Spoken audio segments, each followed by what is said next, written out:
All praises to the Most High, Ahaya, and to his son, YAHAYAH'S, Messiah, YASHARAHLA. This is Brother Holly here with the second Spirit of Truth broadcast here on the AHAYAH'S channel, as well as the House of Ahaya channel, on this set-apart Sabbath day.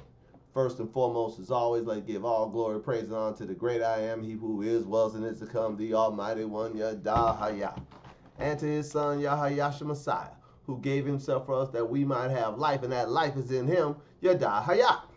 Now, boy, I tell you, this chair is something else. And hopefully, children, I've been saying it for months now. I should just go and break down and do it. Buy a new chair. Oh, praises. So, but we got a lot of stuff in the hopper right now. So we'll see what the budget. We'll see if we can save $1 or $2 here and there. See what we can do going forward. Oh, praises.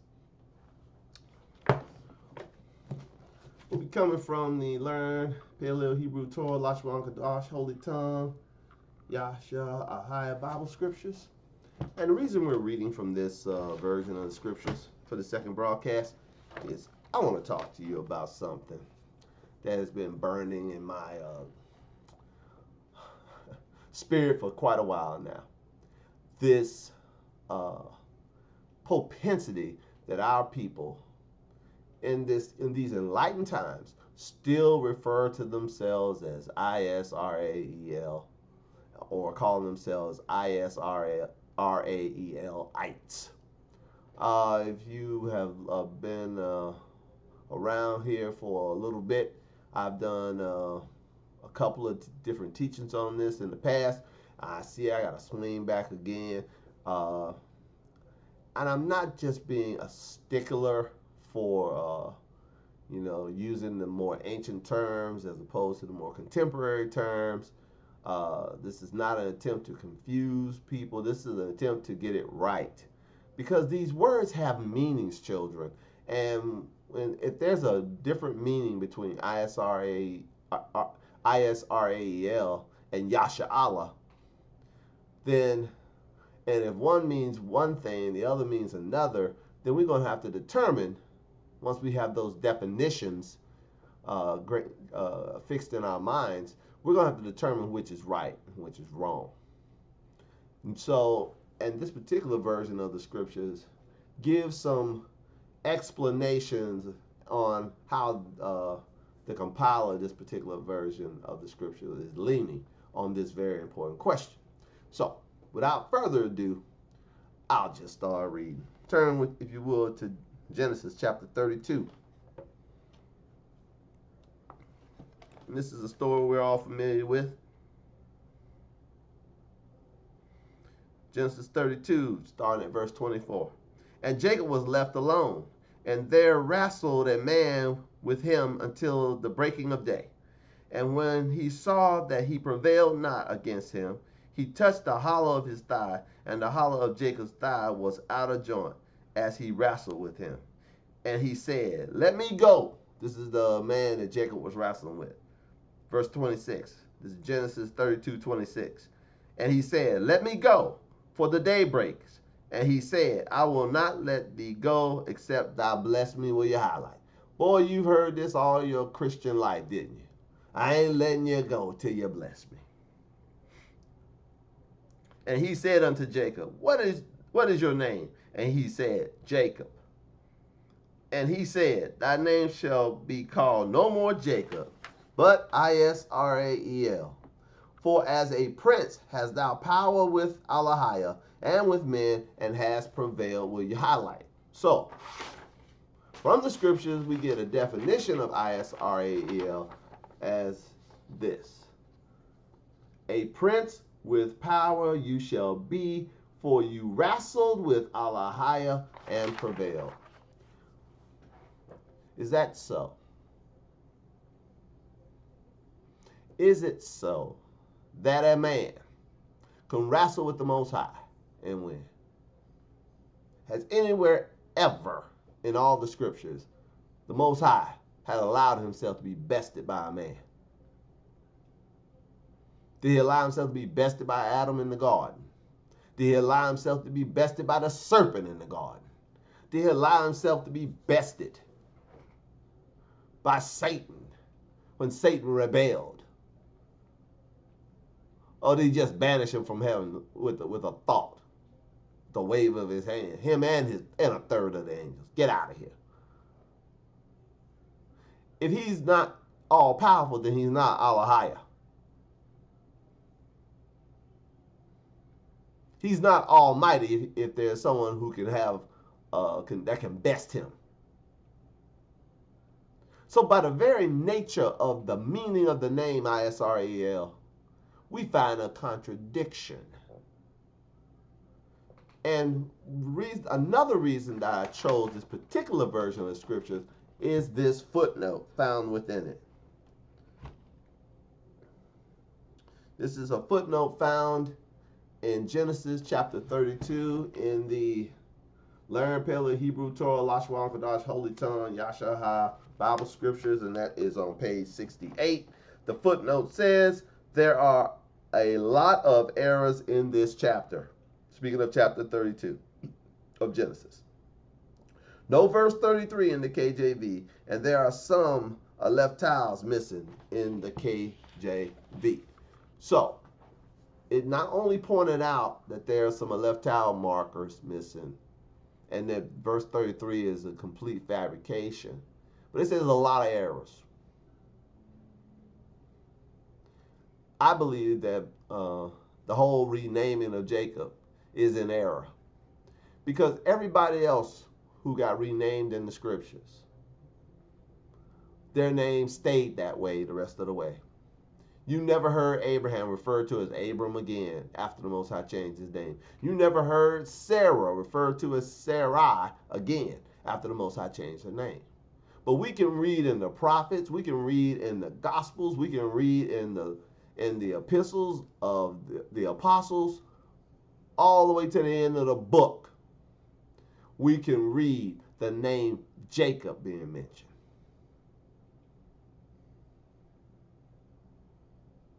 And it's very few places I think it's like 2 times of the over 60 times that the patriarchs, Abraham, Isaac, and Jacob, are mentioned in the scriptures together. Is only 2 times out of the over 60 that is Abraham, Isaac, and YASHARAHLA. So there seems to be an issue with his name being changed to Yisrael.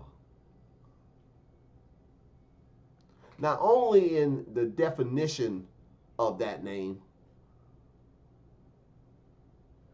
and the connotation that if that's your name because you wrestle with the Most High and won, as we stated previously, Yisrael means a prince with power ye shall be, for you wrestle with Alahaya and won. Well, what does the name YASHARAHLA mean? Well, let's see. Is it just as provocative? I don't think so. YASHARAHLA means the upright of Alahaya. You're just being called his righteous, the righteousness of Alahaya, or the upright one of Alahaya. This is in line with Jacob, first mention of Jacob in the book of Jubilees, chapter 15, where it says that Jacob was an upright man. Jacob was YASHARAHLA.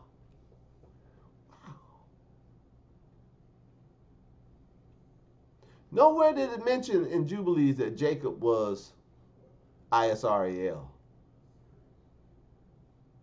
That he fought the law and he won. He fought the lawgiver of all lawgivers and won. And we have discussed on these channels the meaning of the term Yisrael and how it's a compound phrase for the 3 names of 3 foreign deities. That's why we here at AHAYAH'S house and House of How would never mention that word. It is a name of 3 pagan deities. Isis is the female pagan deity of the Egyptians. Ra is Amen-Ra, male pagan deity of the Egyptians. The deity of the sun, S-U-N. And El, the Babylonian deity of thunder and power. Put them all together, you got Israel, a name that means you fought Most High and you won. Oh, look out, you can see for yourself. A prince with power you shall be, for you wrestle with AHAYAH and prevail.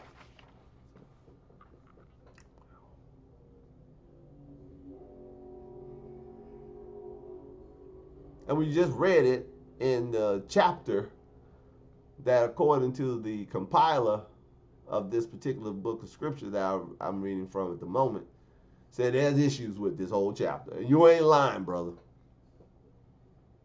I take issue with it. I think they threw this in there to get you to believe something, to get you to say something, trying to make something that's not really there, trying to put a there, and to get you to always be calling on the name of 3 pagan deities.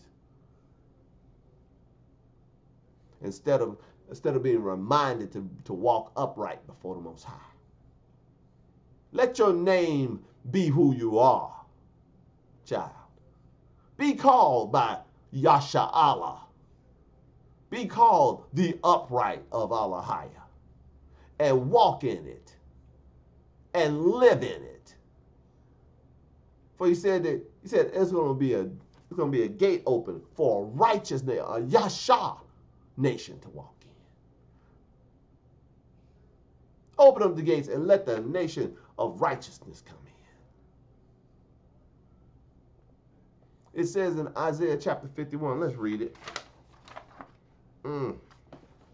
It's talking to YASHARAHLA, it's talking to the righteous. It ain't talking to them heathens, the ones that think they can box the Most High and knock him out. Oh, Brother Holly, you're on a tangent. Sure am. I sure am. Oh, you think you can wrestle the Most High and win? Okay. And you don't have to be upright. Because you got some kind of personal relationship. Never mind. I'm digressing. Isaiah 51 verse 1, hearken unto me, ye that follow after righteousness, ye that seek AHAYAH, look unto the rock hence you were hewn, and to the hole of the pit whence you were dug. Look unto Abraham, your father. Remember I said that before? And we over here in Isaiah. We ain't back in Genesis no more. After his name was changed in Genesis chapter 17, no more mention of Abram.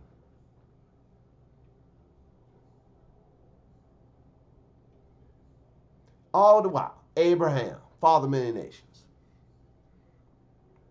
Isaiah 51 verse 2, look unto Abraham your father, and unto Sarah that bare you, for I called him alone.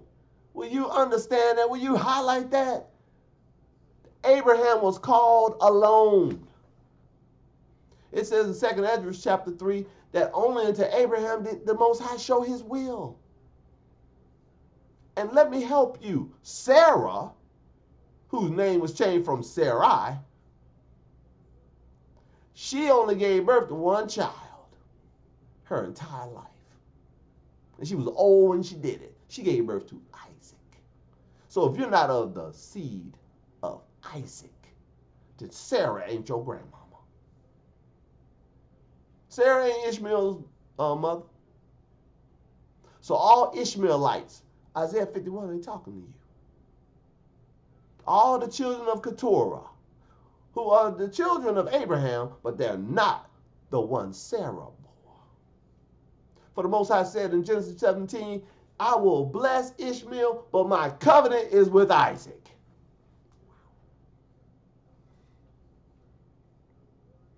Isaiah 51, verse 2, look unto Abraham your father, and unto Sarah that bare you, for I called him alone, and blessed him, and increased him, for AHAYAH shall comfort Zion.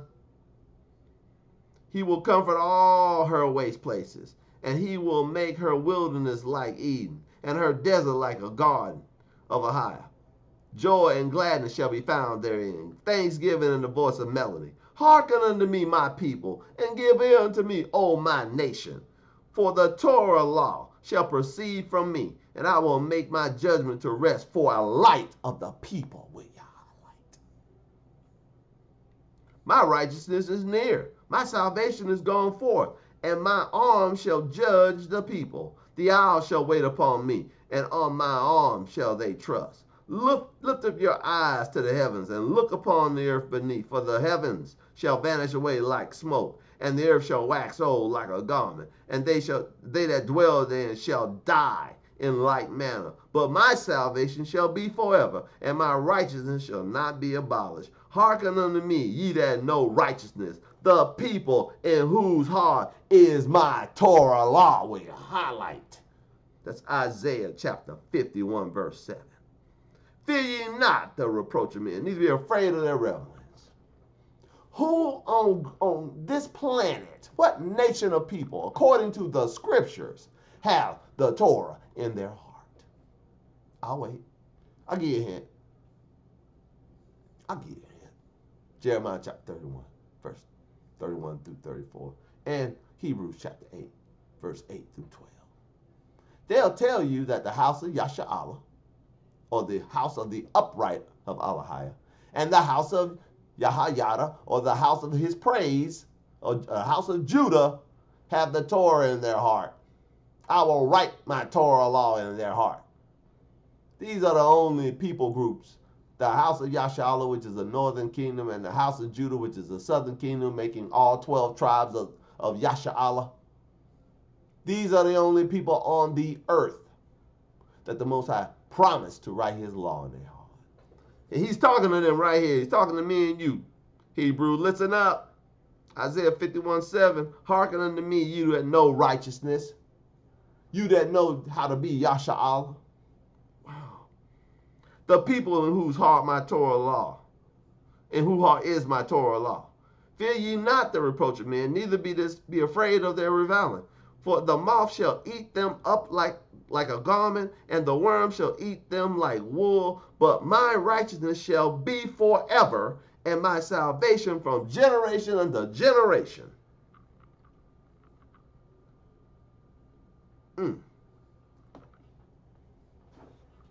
Let's review. What does YASHARAHLA mean? A prince with power you shall be, for you wrestled with Allah and prevailed. Who would love to be called by that? That they fought the Most High and won. Wouldn't Satan love to be called by that? Wow. Did he not fight the Most High? Did he not rebel against the Most High? He would love to have power over the Most High. He said, I will ascend above the throne of Noah. I'll be like the Most High. I got on good report that he's going to be put underfoot shortly. What does YASHARAHLA mean? YASHARAHLA, the upright of AHAYAH. So which are you, child? Do you know righteousness? Is the Torah law written in your heart? If it is, then you are not YASHARAHLA. Never call yourself that ever again. You are, in fact, YASHARAHLA. All praises to the Most High, AHAYAH, and to his Son, YAHAYAH'S Messiah, Yadah, Hayah.